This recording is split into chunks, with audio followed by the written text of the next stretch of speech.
Сайн байцгаана уу? Энэ удаагийн бичлэгээр гишүүн чанамал хэрхийг талаар хуваалцж байна. Маш амархан болдог чанамал бас маш амин дэмээр дүүрэн байгаа.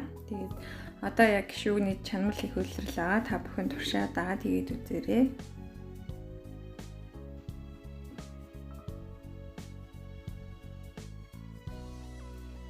За эхлээд гишүүнийг угаасаа анханаас нь түүхтэй навчнаас нь салгаад төчвөл амар байдаг. Тэгээд гишүүнийг үндсээр нь зулгах буюу цагаан үндстэй нь хамт зулгах хамаал цагаан шишинд нь бас амин дэм нь маш их агуулгаддаг шүү. Тэгээд гишүүний хамгийн чухал надад хийхэд хэцүү байсан зүйл нь цэвэрлэх. Тэр их гишүүнийг нэг бүчлэн цэвэрлэж угаагаад эхнийх нь бохирлоос салгаад тэгээд болоо. Тэгээд гишүүг маань ойролцоогоор 1-1.5 мм-ийн зузаантай хэмжээтэйгээр жигтгэн хэрчээд л болоо. Тэгээд нэг хэрвээ жижиг хэрчиг тусмаа та бүхэнд чанамал маань илүү амархан болно л гэсэн үг шүү.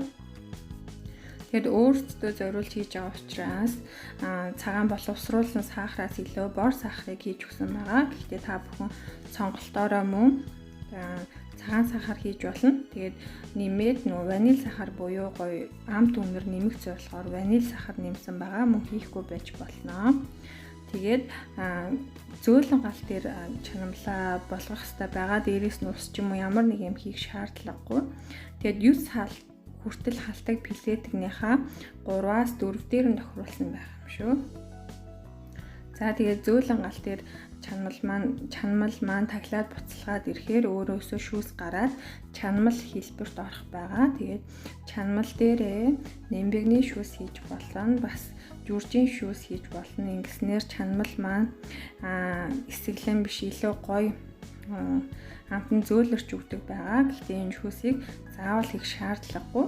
Хийвэл илүү гоё болдог л гэсэн үг. Тэгээд ойролцоогоор 2-3 минут тутам тутгасаар агаад анх хийсэн гишүүг маань чанамал хэлбэрт ороод 50%-аар доошоо налчиж багасаа тэгээд чанамал маань бэлэн болно. За тэгээд хүргөөд ариутгасан савндаа хөргөчөндөө хийгээд хөргөчөнд